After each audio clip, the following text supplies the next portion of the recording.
চাঁপাইনবাবগঞ্জের বাগানে এখন গাছে গাছে শোভা পাচ্ছে আমের সোনালী মুকুল। চাষিরা গাছের যত্নে ব্যস্ত সময় পার করছেন। তবে ব্যতিক্রমী কিছু বাগানে ঝুলছে আগাম জাতের কাটিমন আম। স্বাদ ও মানে উৎকৃষ্ট হওয়ায় এই আগাম কাটিমন আম ইতোমধ্যেই সারা দেশে সাড়া ফেলেছে। অনলাইনের মাধ্যমে সরাসরি পৌঁছে যাচ্ছে দেশের বিভিন্ন প্রান্তে। কৃষকদের সব ধরনের সহায়তার আশ্বাস কৃষি বিভাগের।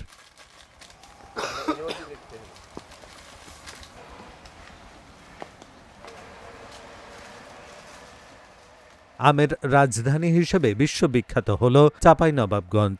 আধুনিক অনলাইন প্ল্যাটফর্মের মাধ্যমে এটি ঢাকাসহ দেশের প্রত্যেক প্রান্তে পৌঁছে যাচ্ছে। ফলে ক্রেতাদের জন্য সরাসরি সরবরাহ সহজ হয়েছে এবং আমের জনপ্রিয়তা আরও বেড়েছে। এই বাগানটা থেকে পুরো সারা বছর মানে গতবার এগুলো টেপ করেছি, এর আগের বার সারা বাগান করে 5-6 বিঘার বাগান থেকে দেখা যায় আমি 1.5 লাখ টাকায় পাই না। তো কিন্তু আশেপাশে বাগান দেখলাম যে ওই 1.5 বিঘার একটা কাটিমন বাগান থেকে 5 লাখ 6 লাখ টাকা করে ইনকাম করছে। তাদের দেখে আপনার উদ্বুদ্ধ হয়ে আপনার ওই গত বছরের ফেব্রুয়ারিতে আমি এই ডগাগুলো করেছি। আমটা পেড়ে আমরা এখন বাজারজাত করব। আর বাগানে এখন প্রচুর পরিমাণ আম আছে, মূল্য প্রচুর।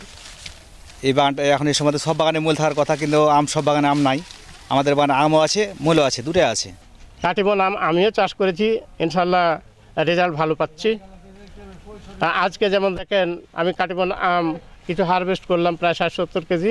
কৃষকরা বলছেন অনুকূল আবহাওয়া, পরিপূর্ণ যত্ন এবং আগাম ফলনের কারণে এবার ফলন আশানুরূপ হয়েছে। প্রতিটি থোকা সবুজ বাগানে ঝুলছে দৃষ্টিনন্দনভাবে, যেন প্রকৃতি নিজেই একটি চমৎকার প্রদর্শনী সাজিয়েছে। সিজনাল হওয়ার কারণে বাসায় বসে থাকতে হতো, এখন আপনার বাসায় বসে থাকার কোনো সময় পাওয়া যাচ্ছে না। কাটিমন আম পাততে আমরা সব এখন ব্যস্ত। এই আমগুলো অন্যান্য সিজনাল আমের মতো একটু দাম বেশি, কারণ এই আমগুলো তৈরি করতে আমাদের অনেক খরচ বেয়ার করতে হয়। তাই এই আমটার খরচ একটু বেশি হয়, আমটাও আমাদের দাম বেশি পড়ে সিজনাল আমের চেয়ে। এবং এই আমগুলো আমরা কোনো হিমাগারে রাখি নাই, আমরা সরাসরি বাগান থেকে পেড়ে প্রতিদিন বাগানেই প্যাকেট করা হয়, অথবা কোনো কোনো সময় ওয়্যার হাউসে নিয়ে গিয়ে প্যাকেট করা হয়, দিয়ে আমরা কুরিয়ার সার্ভিসের মাধ্যমে ডেলিভারি করে দিই। কৃষকদের আগাম ফলনশীল কাটিমন জাতের আম চাষের প্রতি সব ধরনের সহায়তা করা হচ্ছে বলে জানালেন এই কৃষি কর্মকর্তা।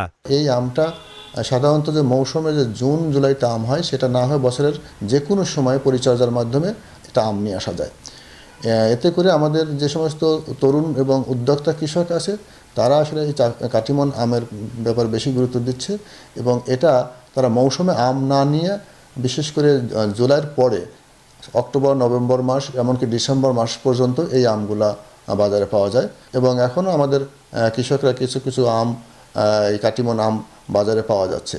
অমৌসুমে আসার ফলে হচ্ছে কি যে এটা মানে যে মৌসুমের চাইতে কিছুটা দাম বেশি পাচ্ছে, এতে করে কৃষক কিছুটা লাভবান হচ্ছে। চাঁপাইনবাবগঞ্জে মোট 37,000 হেক্টর জমিতে আমের বাগান রয়েছে। চলতি মৌসুমে এর মধ্যে 4,000 হেক্টর জমিতে কাটিমন আমের চাষ হয়েছে। Dhaka journal news desk.